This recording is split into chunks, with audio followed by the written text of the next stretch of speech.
Welcome to another episode of Love Vocals Nations, where we dive into the music industry world together with some of the biggest artists. Today, we have the privilege of sitting down with an incredible artist coming all the way from Breda, Netherlands. Known from his big room trance and house productions, crafting timeless dance music. This producer and DJ has collaborations with Armin van Buuren, W&W, and has remixed singers like Emma Hewitt, amongst others. He has toured around the globe with a State of Trance Festival and performed at Ultra Music Festival. So join us as we shine the spotlight on the extraordinary talent, Mark Sixma. Welcome, Woo! Mark. Yay! Welcome to the podcast. How are you doing? Yay! I'm good. I'm good. Feeling happy. Feeling good. Yeah, Yep. that's good. Well, last time I saw you, you had a gig in Dublin, Ireland. And that's it was so right. good to see you and catch up.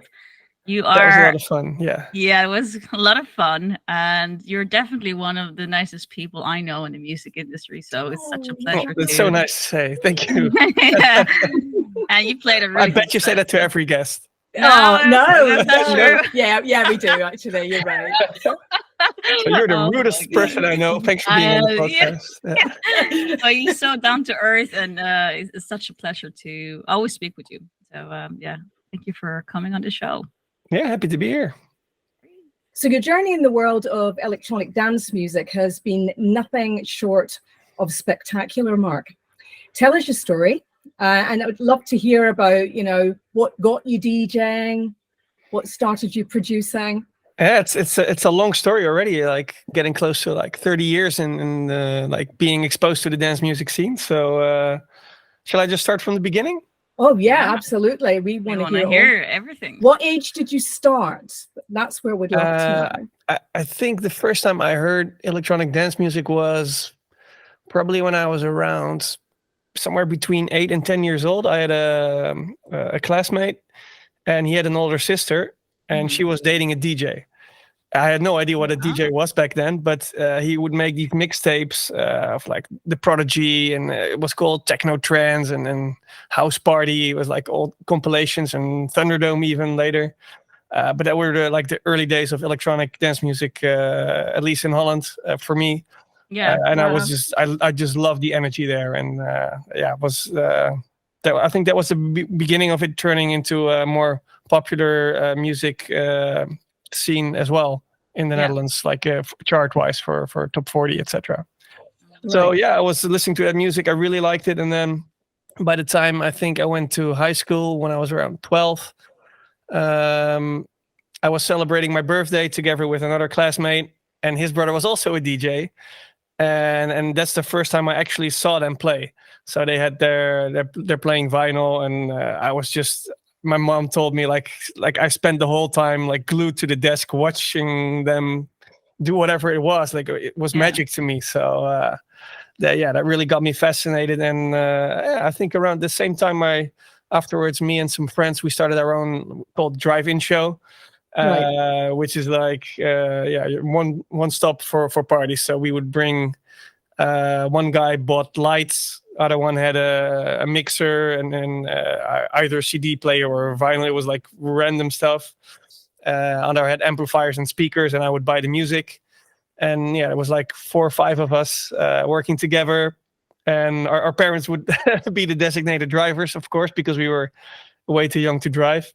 Yeah. And so we were just playing our school parties, class parties, our brothers and sisters class parties, and then later we did our own events as well. I did that from like 12 to 16, I think. And then I decided I only really wanted to focus on dance music because at these parties I had to play anything, right? Yeah. But I have a broad taste in music, so that's fine. But yeah, after a while I was bored. I just wanted to play underground dance music. And so I would only play maybe like 1 hour at these parties instead of like the full 6 hours, which was pretty standard back then. Wow. And I think I started to play in coming from Breda, which is I don't know if you guys know, but the town where Chesto is from as well. Yeah. And Yeah. there's a whole scene evolved around there. So I would I think around 14 years old, I would go to his Magic Music store, where he would listen to vinyl and just look for new records. And he would be there on the Monday, usually after his weekend tour, listening to new promos. And if he didn't like the promo, he would just put a sticker on it with a price tag and put it in the bin. And those were the tracks that nobody had access to. So we would, me and the other guys would just dive in there and see if there's anything like cool new there. Awesome. And then the guys behind the counter were also the DJs at the local club. So after a while, they spent so much money there. So I guess they felt obligated to invite me to come play at the local club. And it was funny, actually, I think a year ago, Mark Green, who is A&R manager at the Black Hole Recordings, he sent me like the logbook from that day when I played. And it was like really cool. I brought a lot of friends. We spent a lot of money on drinks before 12. So they invited me back, and that's kind of how I got started with the underground DJing. Wow. That's quite a story. Awesome. Yeah, I feel is like a I already great talked like story, half an hour. That's So, quite yeah. a story. It's incredible. I've been to Breda a couple of times back in the days, and I was actually really lucky to be able to go into the store, the magic store that Tiesto actually owned. And I find it really interesting that there's so many talents coming from Breda. So what's going on with Breda? We have like Tiesto, we have yourself, Hardwell, W&W. Like what's happening there? What's in the water? What's in the water? Exactly. I can't go into that. That's a secret from only people in Breda know about that. No, I don't know. I think for me, at least, a lot of it started around Tiesto because there was, he had not only the clubs where he played, but so the music industry was there, being played at the local clubs, the sound, and then you had the record label, and there was also the record store. So you had everything together there. So there was around him like a whole circle started, and I think that's what really helped people in Breda. It was easy to get access to it. I mean, I was a little bit later than those guys, obviously. But then, Lina, we have a mutual connection there. And the guy who taught me how to produce actually for the first time when I was around 18, introduced me to FL Studio, Paul Moulans. He was in my high school as well. We weren't in the same class, but I know he was like making music, and he was already releasing music, and I was just fascinated by it as well. And then my dad has a studio as well, but more as a hobby. He makes rock music or whatever. Wow. So you had influences. You had influences even at home. Exactly. I mean, wow. And ever since I was a kid, I was always like mesmerized by music, and not only dance music, but lots of different kinds of music. There's like pictures of me as a kid, always with headphones on. And when we would go in the summer, we would go on summer holiday to the south of France, which was like 12 hours driving at least. And then no airco, obviously. So the only way to keep us like happy was like Walkmans. So we would just play music. But when the batteries ran out, then there would be trouble in the car. But before that, me and my sisters were all like very peaceful. Yeah. Wow. Incredible. How many sisters do you have? 2 twins. 2. Are they in music? No. They're both lawyers. Oh. Okay. Wow. Good to have lawyers lovely. as well. Yeah. So we got that covered. Yeah. Somebody messes with you. Nobody messes with me. No. That is Exactly. cool. I love it. I love that. No, it's Great. actually like one of my sisters. She was into intellectual property, so she would, in the beginning, she would also help me read contracts and maybe change some of the language there. So yeah, very helpul. Okay. Awesome. So Awesome. they don't do media law, do they? No. Gosh. No, but one of my sisters introduced me to a very good lawyer in that area. So Very cool. Excellent. Cool, yeah. So, like, what was your first label that you approached? actually, the first one was I was actually approached by a friend. His nephew was doing an internship at a label, Basic Beat. And he just wanted to, like, he showed him some of my music. I never really felt like I was ready for it. Like, I never really approached the labels. Like, sometimes they came to me, which was weird. If you hear like everybody around is always like knocking doors, I wasn't like Right. that. But I just got lucky. So a friend just passed my music on to someone working at a label, and they were very excited about it. And yeah, I just released 2 tracks there.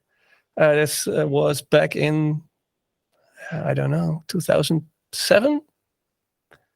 Do you remember the feeling you had when they approached you and were excited about your music? Yeah, it was. I never really thought it could be a career or something, or like really like get it played. And then first I thought, okay, this is just I didn't know, like it was actually a very good label, but I didn't really know about it much. Because it wasn't the label I was listening to. But yeah, it got the track. One of the 2 tracks got featured on a big compilation and a Quest for Trance. And I remember going to the store and then physically holding that copy, and I was like, "Wow, this is so cool!" And then I was on holiday in the US, and the compilation was there as well. I'm like, "Wow, I'm famous." Yeah, that is not really, brilliant. But it was like it kind of felt like it. Yeah, that's incredible. It's that first feeling, isn't it? When that recognition, that's amazing. And I had something similar when Tiesto in his Club Life radio show, he would have 15 minutes of fame.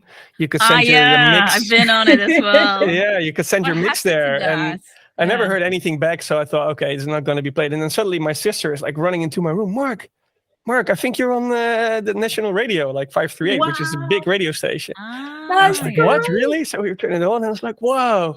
Yeah. Okay, so for you, he didn't contact you, letting you know that you were. No. Or I missed the email. I don't know, but it was like a very happy surprise. Yeah, that's incredible. Wow, You must have been like jumping inside of. Of course, yeah. Yes, though. Playing my music, and then also like it was all my own music, not anyone else's music. So it was a great way to actually get a foot in the door. And then I got approached by 5 a.m., which was I think Gareth Emery's label, or he was involved in it anyway. Yeah. So I signed the next few tracks there. I had a track after that with Paul Moulins' label, Octavius Records. And that was actually the big breakthrough. I had a track, Destination 6. Yeah. That's the first track that Armin played. And it was Tune of the Week. And then, suddenly a lot happened. Actually, Willem from W&W, he approached me like saying, whoa, this is such a cool track. How did you make it? And, they were just getting started. They just had their first track, Mustang, on Armada. And, we got friendly. We met up a few times, made some music. And then at some point he asked me like, hey, do you have any unsigned tracks? Because Armin is looking for new music for Armin Only, his big show.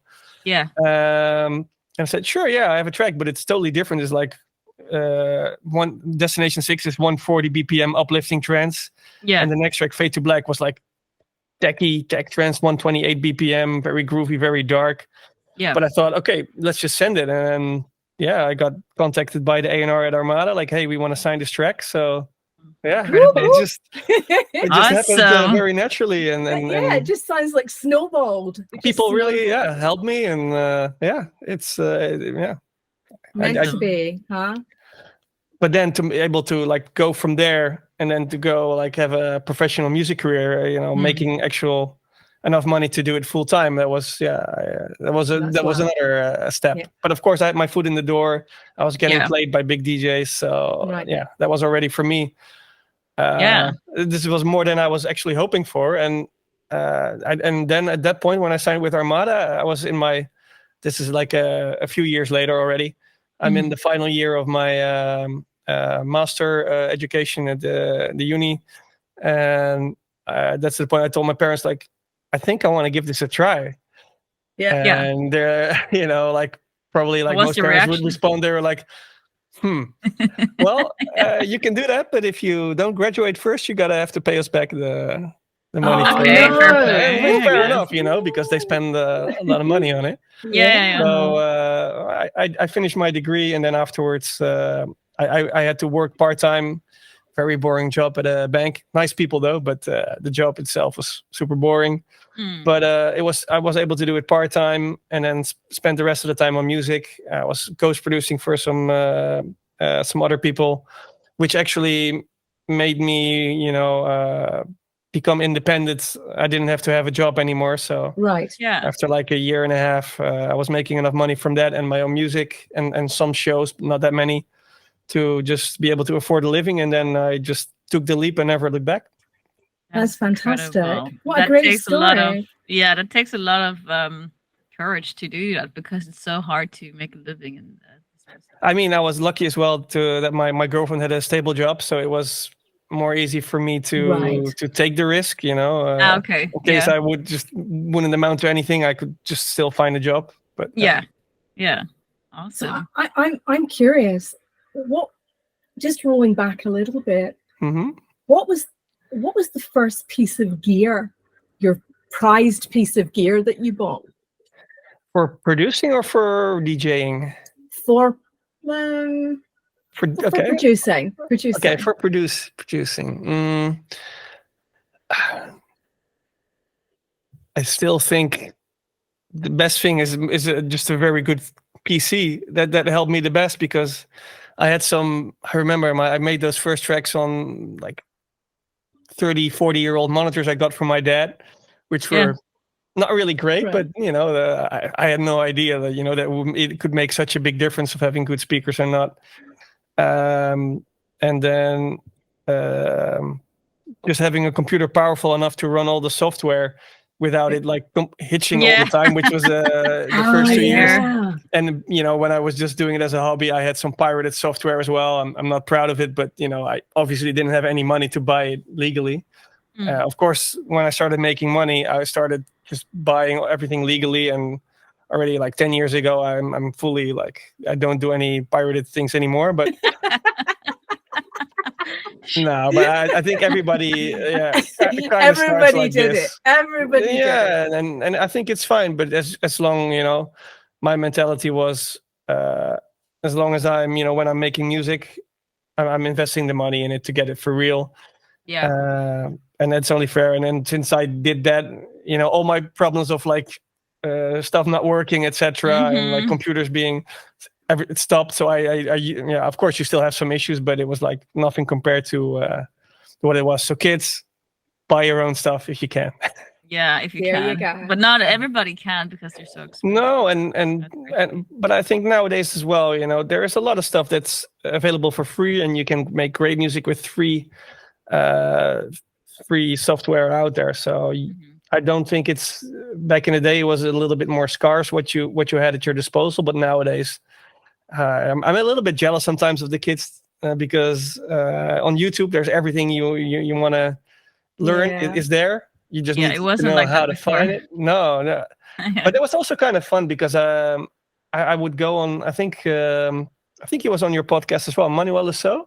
Yeah. There was this forum online, Trance Addict forum, and there were I remember that one. Yeah. people there. And then if you wanted to collaborate and learn something, there was so much information there. So I met him through one of the forums, and my second track I made, I made with him actually. It was called The Saint. I have no idea. I don't have it anymore. I don't think he has it anymore. Not sure if it was good, but it was such a good way to learn because some people would be really good at like mixing or kicking a bass line. Others would be good with melody. Others would be good with sound design, because it's so many different facets you need to master to make your tracks. But it was fun to learn from other people, see how they do it, and then you learn from that, from every experience, basically. Yeah.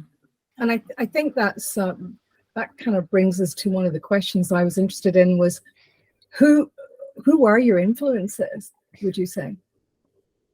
So many for dance music specifically, or so obviously Tiesto. I still think if I hear his music from back in the late 90s, early 2000s, I just love those sets because he wasn't playing very static. It was not like he wouldn't play the same sound the whole night. He would just incorporate stuff from techno and trance and progressive, and it was just a great journey. The set, and I really love that diversity, and that's something I always bring in my sets as well. I hate to play like one genre the whole time without the set really evolving. Yeah. I get bored easily, so yeah. Do you? Yeah, definitely. And to keep it interesting if I keep it interesting for myself, then probably hopefully it's gonna be interesting Yes, for I the like that. Yeah. crowd as well. Yeah, I like that. So so Jesto I look up to a lot, and then Armin he's been a kind of a mentor for me as well. I learned so much from him, and also like how he behaves. I have a lot of respect for it. Being on such a high level and still being very approachable, very down to earth. It's true. Yeah. Yeah. Go through a I lot think to get to that level, and it takes so much sacrifice, and I see it how hard he works, and he definitely deserves to be up there, 100%. Yeah, absolutely. I don't know anybody at least in the trance industry that works as hard as him. So and that's ultimately what it comes down to. I think the amount of hours you put in there. Right. Yeah, absolutely. I think so as well. And a big respect to the people that are around you as well. When you come to that level, you have to have support from family members and everything. And that is also a risk.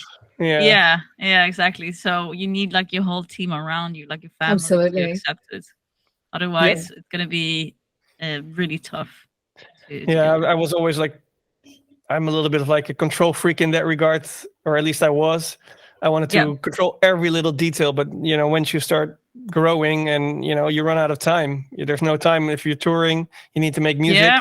You cannot obsess over the details, and that was a learning process for me. But now that's I have you need to a find great team around me, so for me it's more easier to let go, and then they'll remind me if I really need to do something, so I don't have to keep tabs on everything. Yeah, what was it like letting go? A process. Yeah, because in the end, I think nobody cares about your career as much as you do. Yeah. For me, it took a little bit of people have to earn my trust in a way. First, because in the past I had some bad situations with management and people running bookings, and I just felt I needed to take control at that point. So I think it comes from that, because I'm not really that kind of guy, but I just felt people were just screwing up my opportunities, and they were, in a way. Not everybody I work with, but some. And then I just felt I needed to take control, and then to trust people after that, it took a while. I hear that. But I have a question for you. Okay, so I often think that someone's music creations are kind of a reflection of who they are. So what does your music production say about you? Okay, well, let's analyze there. I think if I can say a few characteristics of my music, I would say it's diverse. So different kinds of sounds, like I was describing with the DJ sets as well. Melodic and energetic. So I'm very passionate about classical music as well. I play the piano. I actually just have a new piano in my home, so I'm started practicing again, which is really nice. And I also love the energy from the dance music. So so I make a combination. Sometimes I'm more into the festival bangers. Sometimes I'm more into the melodical, more easy to listen to tracks. But it depends on the mood, and so it's multifaceted, sort of say. I would say. I have different interests, and you can hear that in the music as well, for sure. And cool. I make sad. I always love listening to sad music, but I'm not a sad person at all. So I don't know what that is about. Do you use more minor chords or major chords or combos? It depends, but more minor for sure. Yeah. Not every time, but yeah. All right. So what has been like the most significant milestone in your career so far for you?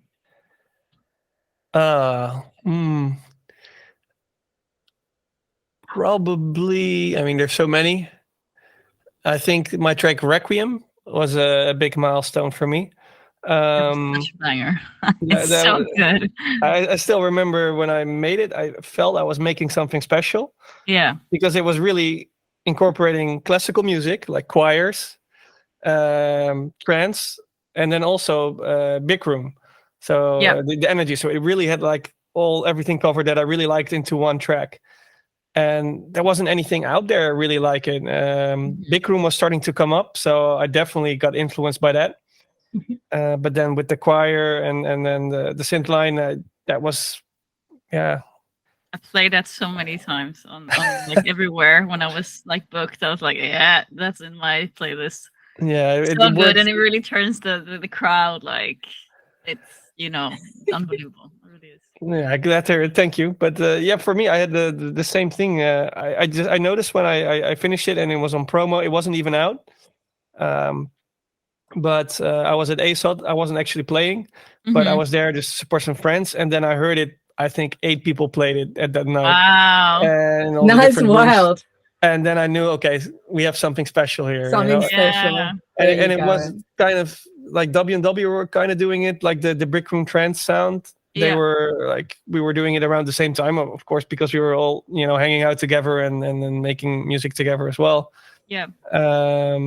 So that's how that started. And I think it just, after a few tracks, that just started that movement, the big room trance sound, which was big for quite a few years. And that really helped me like give an extra boost to my career already. Yeah. Like to really, that for me, that moment was the time where I said, okay, I'm going to stop the ghost production. There's no time for it. And I just went from maybe, I don't know, like 1 or 2 shows a month to 8 shows a month in about a year time. Wow. And it was like completely crazy. I wasn't really ready for it. Yeah. I kind of had like thought, okay, you know what? I'm just going to be a producer, which I love as well. But then, when Requiem happened, I thought, okay, now is the time to strike. And then I really spent a lot of time finding the right people around me. But when I did it, it just clicked. That is Wow. incredible. I'm so happy for you. You really deserve Me it. too. Yeah. I'm sure you don't want to be sitting in a bank, the rest of your life. No, yeah. And then, I think, that's one of the most important things to realize if you want to really make it like in your career. You have to go and take the road less traveled. You can't copy what other people are doing. Copying is a great way to learn how to understand the music and how to learn how to produce. I definitely recommend if you start out producing, try to copy and analyze the tracks that you really love, because you can learn a lot from it. But in order to make a big leap for yourself, you need to do something new. Yeah, you need And to for find your me, sound. so for me, the years leading up to that were kind of like I was already doing like some things that other people weren't doing, but not everything resonates. But that track really did, and I'm happy it did. Yeah. And how do you get to that big room sound? Because I think like when I think of your music, it's like a big stadium, big room, you think big crowd. Yeah, So exactly. how is that process when you sit down and produce?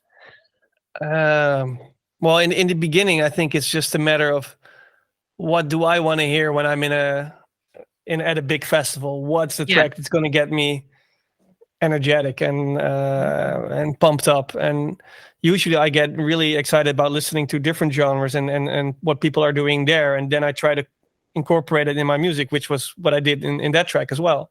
Yeah. So I just try to really like focus on what I like to hear, and then listen. And then you get influenced by a lot of other music, of course, and then listening what other people play. If you visit a festival, see what track really does well, and then you're like, oh wow, this I really like this. Maybe I can have my own take on that. Not copying, but just incorporating it. Yeah. So that's why I like to listen to other genres as well, so that you don't really. I hardly listen to. It sounds weird, but music in my own genre, because when I go out when I go out and DJ, I usually play a lot of my own stuff, and then there's a few bits and pieces from other people, of course. But but when I listen to other genres, I get more inspired usually. Yeah. What are the other genres? Share. Anything dance music related, but still for me, pop music as well, sometimes classical music. Mhm. Still, even though I'm not really making music, which is in that direction, I still like movie soundtracks, etc. Really inspire me a lot. Very cool. I think it's also because I usually listen to the music opposite of what I'm actually producing. So right now I'm really influenced by the combination. I really like the combination of the techno and trance and then rave, which is sort of like the music that came out when I started, which is like a full circle for me. So I really like that. It's like more aggressive, not super melodic. So then when I'm making that music, I listen to classical music a lot. Yeah. Because I can't listen to the same thing that I'm working on. Yeah. Because if you spent already 8 hours in the studio, you don't want to listen to it as well at least I don't, in my time off. I'm the same. I think like sometimes to get inspired, I would go and listen to like rock, pop, hip hop, listen to the radio for music that I don't normally listen to. And then when I sit in the studio, obviously like it's EDM or it's like trance, like all the time. But I get influenced by others, pop singers and stuff like that, and kind of take that into one. Yeah, I think that really helps you become unique. If you only listen to the same music that's in your genre, then it's hard to really come up with something unique. Yeah. Yeah. Whereas if you or you end up something, copying somebody, Yeah, exactly. So it's easier if you listen to something outside of your genre and then try to bring something in, Yeah. So I think I think I would recommend that to a lot of people. And also when I produce music, I usually I try to look for samples in different genres than my own genre, for the same reason, because you come up with like samples that nobody in your scene is using, because maybe it's from a lo-fi hip hop or whatever. Oh, I like that. Yeah. Do you actually use a lot of samples yourself, or do you try to kind of create your own samples? No, I definitely use for drums and everything. I use a lot of samples. Sometimes like multi-sample libraries specifically for drums and percussions. Yeah, I use a lot of samples, and now especially with Splice, it's just so easy. I don't have to buy full packs. I just look for the sound and the key that I'm in, and I really learned to use the program properly, and then also to get into the more. Like I usually, when I look for a sound, I skip a few pages and then I start looking, because everybody always only looks for the first page, right? Because it's like, I like that. Yeah. So, that's actually. Yeah. And do you find that when you're listening through to loads and loads, suddenly you get a little bit kind of sound blind? Do you know what I mean by that? Yeah. So you get like, after, my rule is always, if I'm working on a new track for the first time, I usually don't spend more than 4 hours on it, because after that you don't hear if it's good or right. Yeah. It's like the repetition trick. If you listen to music more often, you're more inclined to like it. It's basic psychology. So my rule is always work maximum 4 hours, leave it alone, and then wait the next day. And if I like it on the first listen, I'll continue. And if I don't like it, I just scrap it. Yeah.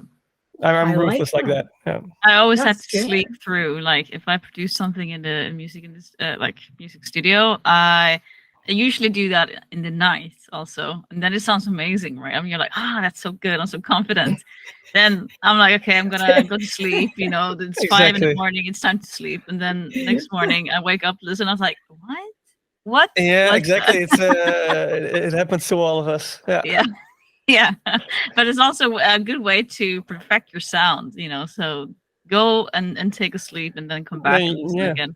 It's just not good enough then, you have to be ruthless in that regard, I think. I agree. And also another trick I do sometimes is when I'm work on a track and then I go away, I'm doing something else, I'm out of the house, and then can I remember the hook? If I cannot hum the hook, it's not good enough. Okay, nice. That's a good tip, actually. Keep that in mind if you can hum it or not. I think it's a tip. A lot of like trance producers sometimes they can use because they make really complicated chord structures, etc. And then like, can you really like remember it? Like that's always, if I listen to a demo as well, after I listen to the demo, if I cannot if I don't have the melody memorized, I don't think it's good enough. Yeah. Fair enough. Yeah. That's fair enough. But that's, you know, I'm not saying that it's not good enough for me. You know, I'm not saying it's not good enough. Yeah, it's just at not all. good I mean, enough it's, across the board. This is Yeah, my rule of thumb, basically. I like that. So you've collaborated with like great big huge names, Armin van Buuren, W&W. How was working with that kind of talented artists kind of influence you? How have they influenced you, do you think? I think especially W&W, because we started coming up around the same time. We worked so much together, especially me and Willem. We have some collaborations out as well, like M6 and Willem van Hanegem. His real name is one of the guys from W&W. And we would just be so efficient in the studio. He would just come to my place every day. We would just finish a track. He would call me, Mark, buy 3 Red Bulls for me. I'm coming. Yeah. And then we'd be in the studio like 8, 10 hours, 12 hours, I don't know. And then we would usually have a track ready and then actually get it signed as well. I mean, they weren't all like nowadays. I would say, okay, it's better to spend some more time on it. But like whenever I was getting stuck, he would have an idea. And then whenever he didn't have an idea, I would have something. It was just like really good chemistry like that. Yeah. And I learned a lot from them as well, you know, from how they mix their tracks and how to get a really like that big room kick, you know. I was like, I didn't know how to do it, and you know, and they actually mastered Requiem, which it was released on their label Mainstage. Yeah. So we actually had a big, well, not a big debate, but we had a debate about it. Like they mastered it like really loud so that it really actually started distorting some of the stuff. Guys, it doesn't sound clean anymore. It doesn't, and then they're like, "Don't worry, dude. We played it live. Everybody goes crazy. Don't worry. Trust us." Okay. And after like a week, I said, "Okay, sure." And I they got were it. right. You know, nobody cared. Nobody ever said, "Oh, it sounds too over compressed," or Yeah. It just worked. It just worked. Wow. Okay, cool. And then with Armin, it was so funny. I came up with the first bit of the theme for Pantare. And he said, like I said, yeah, where do you want to meet for studio? I said, no, I'll come by your studio. And I was like in the middle of like in Breda, like not a super small house, but like I had my studio was up in the attic. Yeah. It was like almost no treatment, like super amateur. And then I saw him park his Audi in the street. No other Audis in the street. And he was looking around, and I said, "Okay, I'll get out of the house and invite him." Yeah. And then it was and he's so easy to work with, and you know he had great ideas on how to move the track forward. And then later I went to his house as well. I remember I was kind of nervous as well. Yeah. And his daughter, I think she was like 2 or 3 at the time, I think, opened the door and just took my hand, walked straight past Armin to introduce me to her mom. Oh, Then it was like good daughter. And then the ice was broken, and it was just an incredible day. I think his parents were there as well, and it was just a really, really cool day. Yeah. I love that. You know what I miss? Because, you know, everybody I work with always lives somewhere else. But I miss, you know, maybe you're lucky because you live in Holland and there's so many producers around, so you can just hang out. But I miss hanging out with people and actually just sit and do something in the studio, see what happens. Exactly. It's so good feeling. It's so important. I do too. I really like. I think that's one of the things I miss the most. Obviously, I miss the dance floors, but I miss being in the studio and just having fun. Like during making music during COVID, the first 3 months I was so productive. I made so many tracks because finally I had time to make music. Yeah. But then afterwards, there was points I just didn't really feel at all like making music, and that's the first time in my life I had that. I never had that. Because I think I just missed the interaction with the people and the dance floor. You make music for a dance floor, which isn't really there anymore. Yeah, I think that's it. And then after COVID, I was talking to Orjan Nilsson, and he really felt the same. So we just said, okay, why don't you come to Breda? Come to my house. You can stay in my house, and we'll just be in the studio for a week. Love it. No plans. The only plan is have fun. Yeah. You know, we're not going to think about what's going to be strategically good to make, or we're just going to sit down, like how we Create. started. You know, as kids, just having fun. I remember the first tracks I made was for one of my friends' birthday, and we would just cover like the theme from Beverly Hills Cop, and then put our own lyrics on it. I love it. And it was just having fun, and you know, that's exactly what we were. That's the only feeling we were going after. Rest didn't matter. And then now we have a new project, Nil 6, and we have, I don't know, like 10 tracks finished or something. Wow, you've been so productive. That's incredible. crazy. Yeah, and I have the same chemistry with him as with Willem from W&W. You know, it's like really, we both work in Cubase, which really helps as well. Yeah. So it's a very, very fast process. And we think alike, we enjoy it, we like the same elements. We're different producers, but we like the same things. So it's easy to find common ground. Yeah. So yeah. Incredible. Orion is such a nice person as well, and 100%. very friendly. So I can imagine. And yeah, actually, your kind of style is not the same, but it's still like kind of you hear that, you know, it could be very well combined. Yeah, it's very compatible. I think. Yeah. And I think he's probably the artist I think is the most unique in trance music. I mean, he does more than trance, obviously, but there's nobody else that sounds like Origin. I think, you know, a lot of people. There's people that sound like him, but Origin is one of a kind. Yeah, he definitely has a unique sound, and that's hard to find. Really exactly. Yeah. And your remix of Adagio for strings received like such a huge support from fellow artists, fans alike. Yeah. Can you share like the creative process behind like working on such a iconic track while still kind of trying to stay true to your music style? Yeah, I think the reason why I started is I just wanted like an updated version for my sets. I mean, the original still sounds amazing, but it's a bit higher BPM than what I played at the time. Yeah, so I just wanted to put my own flavor on it. Actually, when it was finished, I didn't even plan on releasing it or even bothering. But I sent it to Armin, and he played it everywhere. He said, "You got to release this." Yeah.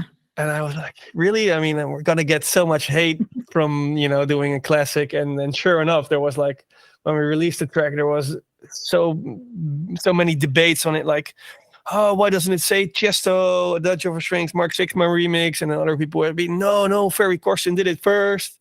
And then my lord. No, it's William Orbit who did it. And Ferry remixed it. But it's actually a track from Samuel Barber, like from the 1920s or 30s. It's a movie, isn't it? It's from the Platoon. I mean, I know it from, it's older than that, but I know it from the that movie as well. I mean, of course, I know the Chesto remix and the Ferry Corsten. I love all of them. But I just wanted to take my own take on it, and that's also the moment I realized, like, the more debate and hate there is about a track, the more successful it will be.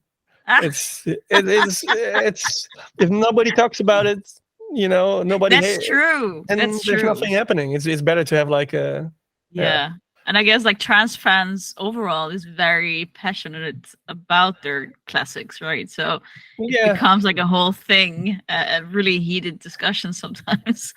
I don't, you know, if people don't enjoy it, that's fine. You know, I don't make music for the people that don't enjoy it. First place, I make music for myself. And if I can make some people happy with it, that's great.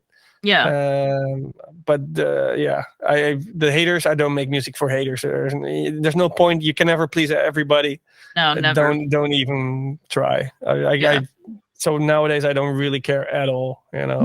I stopped caring as well, because everybody had an opinion on like my music and how I should do things, and then I was like, you know what, just take out that noise and focus on what makes you happy, what makes you excited in the music studio, and then if they like it, awesome. If they don't, well, too bad for them. You know? I think that in the beginning, it's most important that you really love what you do. I think it's a requirement to actually to make something happen.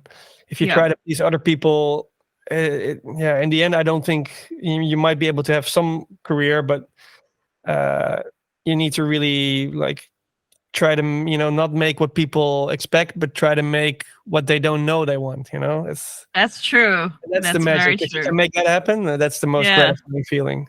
Yeah, absolutely. That's some good words there. Wise words. I think that's a really kind of seasoned perspective. And I say that with respect because I think a lot of people, when they start off, they're trying to comply, they're trying to be a thing that they believe it will be accepted, and they often get lost. Their own essence gets lost. So I love that you're saying that, and everyone listening out there, up and coming DJs, up and coming producers, hear that, because that is a really important piece of advice and share. And it requires a tough skin, but anybody in the industry who's been around for a while, you will get it. I think it's just the people who make it aren't necessarily the most talented people. They're the most stubborn people, the most resilient people. Absolutely. It's the truth. Bang on. And so the people who want it the most, and those are the only people also who get it. The people who do it for the wrong reasons, I don't think they will make it. No, not in the long term. Maybe for a little bit, but not for. Totally agree. Because it's it's ups and downs in a career like this. It's never going to be like only. Some people have like only the way to the top, but let's face it, that's maybe the 1% or something, or the 0.01%. But yes, exactly. Do you think you need a thick skin, Mark? For sure, but you'll get it no matter what. If you don't, you're gonna, there's so many opportunities to give up, so many disappointments. I can write a whole book about all the disappointments, but in the end, every disappointment gets you closer to, every failure gets you closer to your success. It's and I think in the end, I think nowadays sometimes you see somebody blow up more easily than before was the case, and I think like, wow, sometimes you tend to think, why doesn't it happen for me? But in the end, I think it's more gratifying to like really work hard, put your everything into it, and then succeed, than hardly trying and then succeeding. Yeah, absolutely. Do you think that you were saying earlier on that you kind of I don't know whether jealous was the word, but of the fact that producers now, they've got this kind of whole amount of stuff and tech they can get off the internet. When you reflect back to your journey, obviously you're saying it was a bit harder, a bit tougher. I was going to say, but when you reflect back to that journey, do you think to yourself, well, I'm glad it happened that way because I learned blah, blah, and blah, where if it was all handed to me on a plate, perhaps I might not have evolved in, the same way. What do you think? I'm very happy it happened the way it did, because I think nowadays it's not only about the music. Social media are so important. And if you really want to make it for yourself right now, coming out of nowhere, the social media is maybe not the only way, but yeah, pretty much. And that wasn't the case back in the day for me. And I'm happy about it. And also, I think nowadays, everything is easier and to learn, but the level of competition is a lot higher because of it as well. Right. Yeah. So in the end, it pans out. It stabilizes. Yeah. And that's really, I'm glad you brought up the element of competition. Do you think that, what would you say to up and coming producers? How can they kind of navigate the industry to be able to be seen, more than others? Because it is quite a diluted market out there. It's very much true. It's very difficult, but I think now more than ever, it's very important to stand out. So you need to do something different than everybody else. Not everything needs to be different, but just something. Right. Like an Find angle, like a niche. Yeah. For me, it was the big room trance that really made that happen. Like being one of the first people to make that. I was standing apart from all the rest of the trance scene, and I got hate for it as well. But in the end, it doesn't matter. It's there was so much happening for me there, and right. And I think a lot of hate is in a way is some part envious as well. And I think I would never imagine to hate on somebody on music I don't like. Why would I bother even listening to it. You know, Yeah. if I don't like something, I'm not going to listen to it, and I'm not going to write a comment about it. I mean, it's wasting my time. Yeah. Right. But, yeah. People feel they need to do that, don't they? Yeah. and a lot of them are probably people who are trying to make music as well, and just aren't getting their foot in the door or something. So And, yeah, and then I get that. You know, it's like getting your foot in the door is very tough, but once you have it, then it's a little bit easier. It's still going to be tough, but yeah. Yeah. So playing at major festivals like Ultra Music Festival and EDC Las Vegas must have been like incredible experience overall. For sure. But overall, like taking all your shows together, what has been like the most memorable performance that made it special for you? Okay, I'm gonna name two. I mean, all the big festivals, of course. Closing out EDC Vegas is amazing. Playing on the stage with Armin during ASOT, you know, those are like life-defining moments. Yeah. But a little less obvious. I would say one of them was a festival where actually I played last weekend, but I played there many times already. It's called E-Lake. It's in Luxembourg. Okay. It's a free festival, free entrance, Oh, and nice. it's like organized by a lot of volunteers. Yeah. So I played there a few times, and one of the last times I played there, I brought my parents with me. No. So it's like one big family organizing this. Well, not literally family, but like very close friends and who make it happen. So they actually made backstage passes for my parents, like Papa Sixma, Mama Sixma. And my mom would be with and I brought them on stage with me for my final track. And my mom had the flag for Luxembourg. My dad was next to the CO2 and the confetti. Like, Oh, that's so cool. They were just partying and jumping with me. And, did you get pictures? Of that? Yeah, videos, pictures, everything. Or we need to send them. We're gonna put one up here. We need a for clip sure. on this. I'm sure I have it. So we're going to show you the picture right now. There you go.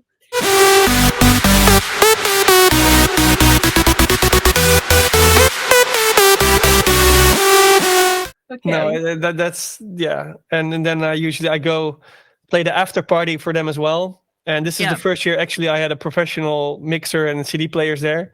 Before it was like then I wanted to plug in my headphones, and there was like a big hole in the mixer, like so no headphones. Wow. And it was only one speaker like underneath the table, so I need to like mixing a little. Wow! So it was horrible, but also incredible. Because that's the after party is only for the volunteers, so that's time for them to like blow off the steam from like the whole weekend they had to work. Yeah. Oh, and not weekend, just a week, because they had to build everything as well. Yeah. Wow. That's amazing. Do they do it just for the love of music? Or? Yeah. It just started like this. Just wild. And it turned out it's a big festival nowadays. I mean, I was on with Ferry Corsten and Ali and Fila. So it's not, you know, the crowd is insane. I just love playing there. Awesome. Check it out, E-Lake Festival. Amazing. Very cool. And then I have one other show that comes to mind. It was early days of my career. I think it was my second time playing in Malaysia, Kuala Lumpur. Yeah. It was on it's both the worst and the best gig of my life. Okay. So it was the opening for a new club. But club is an exaggeration. It was more like a bar.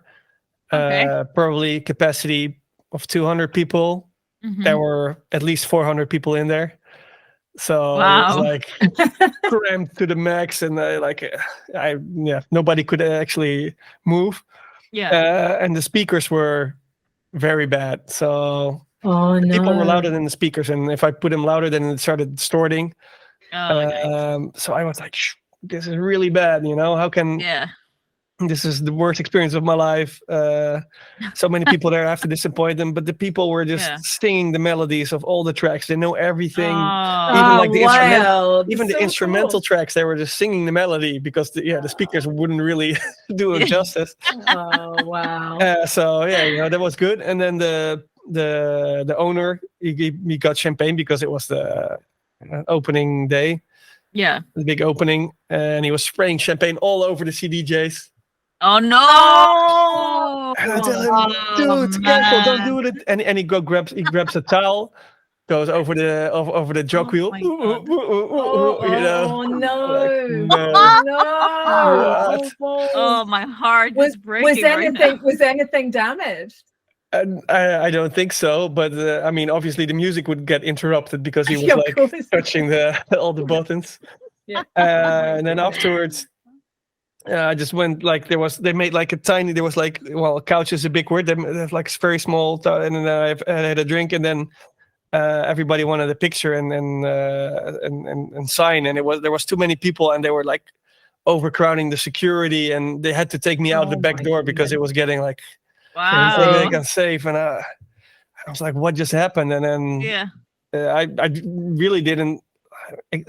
I only thought about the negatives that time, but then I realized, like on my way back home, I was like, this was actually kind of fun as well, So the people were Yeah. so into it, and it was on a Wednesday night, a random night, not really party night, and it was Yeah. more than full, and yeah, I just realized been it really was happy to have you special there as as well. Yeah. Yeah. So So you're special. saying they took you out the back door. What were your concerns that was going to happen? Well, the security is basically people were pushing the security too much, like to get closer Right. to me, and there was nowhere to go, right? So they had to like say like, okay, we need to Wow. go. This is getting Wow. You'd be unsafe. pulling bits off your t-shirt Yeah, and I don't taking and know if selling it that on would the happen, but it internet. was like if that would happen, then they couldn't do anything about it, basically. So that's why Right. I I hear think you. it's the security's I job, hear you. and I'm happy they did because then the table got knocked over, and it was like, no, we need to move. Wow. Yeah. Get out Sounds there. wild. You recently mentioned on a post on social media, and I'll quote you, "In the next 3 months, I will be releasing some of the best music I've ever made. I cut ties with all genre restrictions, all limitations, and all attempts to meet certain expectations, and just approach my studio time with the promise to myself that I will simply have fun and see where my creativity will take me." Exactly. Right. And yeah. This is what I talked about with yeah. Origin as well, right? So the Mm. 06 project, that's where we come from. It needs to be fun, not much of an agenda, just make music for the sake of making music. And I think in the end that will provide the best music. And was this an epiphany you had, or it's a gradual process, I think. Right. It's very easy to get distracted by the noise, like you said, Linnea. Yeah. There's so many people with opinions. You have booking agents. For booking agents, it's easy if you're very marketable. If you have one thing that you do and you do it well, just stick to that. That's easier for them to sell. Labels as well. This works. They want to focus on streams. Mm-hmm. And I understand why. They want to make money, and if they're making money, you're making money. So that's obviously a positive thing, but it shouldn't be the motivator for making music, in my opinion. And that's why I wanted to go. Like I made some during COVID as well. I was very happy, like making music with Armada and then putting out stuff that did really well on streaming. I have some tracks that got a lot of plays, and I'm very happy with that. It was also like a new experience for me to try to make more like crossover music. Yeah. And I think it was a good success as well. We got a lot of plays on international radio, and which was nice in COVID times as well, because there was no shows, so the only way to make music was actually through music. Right. Mm-hmm. So I was really happy with that, but I felt just when the restrictions were lifted and we could started touring, I just really wanted to focus on making music for the dance floor again and just throwing everything overboard. Like I say, I was getting interested in the techno trance crossover with a little bit of rave as well. And nice. Yeah, but I didn't really want to tie down to one label anymore. I just wanted to. I'm releasing a lot of stuff on Revealed now. I still release stuff on Armada. Sometimes spinning.